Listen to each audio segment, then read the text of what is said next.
আলাইকুম, কি খবর সবার?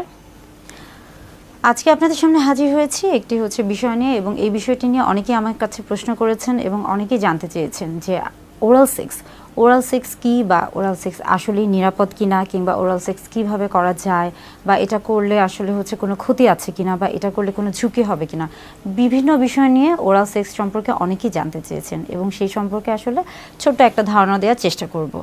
প্রথমেই বলে রাখি যে বিভিন্ন ধর্মে ওরাল সেক্সকে কিন্তু নিষিদ্ধ করা হয়েছে। বিশেষ করে ইসলাম ধর্মে ওরাল সেক্সকে হারাম, অর্থাৎ সম্পূর্ণভাবে নিষিদ্ধ করা হয়েছে।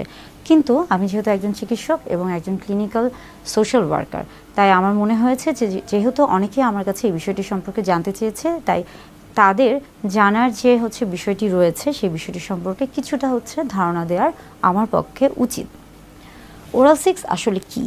ওরাল সেক্স মূলত বোঝাচ্ছে যে মুখের মাধ্যমে জননাঙ্গ, স্ত্রী অথবা পুরুষ জননাঙ্গকে উত্তেজিত করা, এটাই মূলত ওরাল সেক্স। ওরাল সেক্স আসলে বিভিন্নভাবে হয়ে থাকে, এবং এটা কিন্তু বিভিন্ন নামে পরিচিত। যেমন আমরা জেনে থাকি বা অনেকেই জানি যে ব্লো আসলে কী বোঝাচ্ছে। ব্লো জব বলতে বোঝাচ্ছে যে মুখের মাধ্যমে জননাঙ্গকে উত্তেজিত করা, এবং এই ক্ষেত্রে মুখের মাধ্যমে পুরুষদের জননাঙ্গকে যদি উত্তেজিত করা হয়, সেটাই মূলত ব্লো জব হিসেবে পরিচিত। এর পাশাপাশি আছে রিং জব। সেটা মূলত দেখা যাচ্ছে যে এনাল রিজন, অর্থাৎ আমরা বলে থাকি যে পায়ুপথের যে জায়গাটি রয়েছে সেই জায়গায় যদি উত্তেজনা তৈরি করা হয়ে থাকে, সেটিকে রিং জব বলা হয়ে থাকছে। এবং এর পাশাপাশি দেখা যাচ্ছে যে লিকিং বলতে মূলত বোঝাচ্ছে যে মুখের মাধ্যমে যদি স্ত্রীর জননাঙ্গকে উত্তেজিত করা হয়ে থাকে, তাহলে তাকে লিকিং বলা হয়ে থাকে। এরকম আসলে ওরাল সেক্স বিভিন্নভাবে বিভিন্ন নামে পরিচিত। এটা মূলত নির্ভর করছে আসলে কোন জায়গার ক্ষেত্রে বা কিভাবে সেই সেক্সটা করা হচ্ছে সেটার উপর।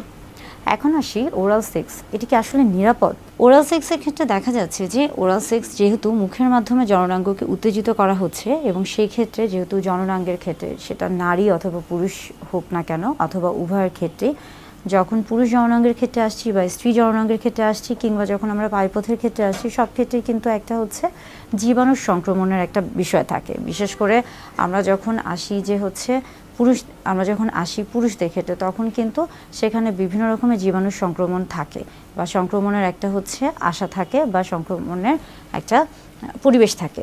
তাই অবশ্যই যখন ব্লো জব করতে চাবেন, বা ব্লো জব যদি কেউ করতে থাকে বা করেন, বা কারো করার ইচ্ছা বা অভ্যাস থেকে থাকে, অবশ্যই কিন্তু ব্লো জবের আগে বা ওরাল সেক্সের আগে সেই ক্ষেত্রে কিন্তু অবশ্যই তাকে আমরা বলে থাকি প্রোটেকশন, অর্থাৎ অবশ্যই একটা ব্যবস্থা গ্রহণ করতে হবে, এবং সেটা অবশ্যই সেক্সুয়ালি ট্রান্সমিটেড ইনফেকশন থাকে, সে যেন নিজেকে নিরাপদে রাখতে পারে, সেজন্য অবশ্যই তাকে কন্ডোম ব্যবহার করতে হবে। আমরা বলে থাকি যে এই ক্ষেত্রে কন্ডোম ছাড়াও ডেন্টাল ড্যাম ব্যবহার করা যায়, তবে কন্ডোমটা মূলত অনেক বেশি পরিচিত, তাই সবার ক্ষেত্রে কন্ডোমটা ব্যবহার করা অনেক বেশি সহজ হয়ে থাকে। আবার যখন আমরা আসি লিকিংয়ের ক্ষেত্রেও আমরা বলে থাকি যে পায়ুপথে যেহেতু সেটা একটা, আমরা বলে থাকি যে সেটা যেহেতু একটা ডাইজেস্টিভ সিস্টেমের একটা অংশ, সেখানে কিন্তু সবসময় জীবাণু থেকে থাকে, এবং সেখানে ফ্লুইড বা ব্লাড, ইনফেক্টেড ফ্লুইড ব্লাড, এগুলোর একটা সংক্রমণ, অর্থাৎ জীবাণুর সংক্রমণ থাকে।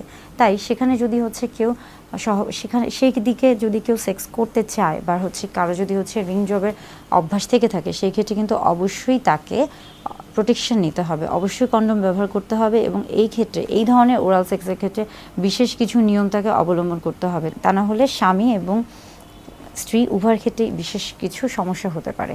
এখন আমরা আসি লিকিংয়ের ক্ষেত্রে আমরা বলে থাকি যে যেহেতু যোনিপথ বা ভ্যাজাইনাতে একটা অন্যরকম একটা স্মেল থাকে, বা অন্যরকম একটা যেহেতু প্রাকৃতিক একটা স্মেল থাকে, এবং অনেকের ক্ষেত্রে ওরাল সেক্সের ক্ষেত্রে যখনই কথা আসছে, তখনই অনেকে এটা পছন্দ করে, অনেকে এটা পছন্দ করে না, অনেকে মনে করে যে এটা ঠিক, অনেকে মনে করে এটা ঠিক না।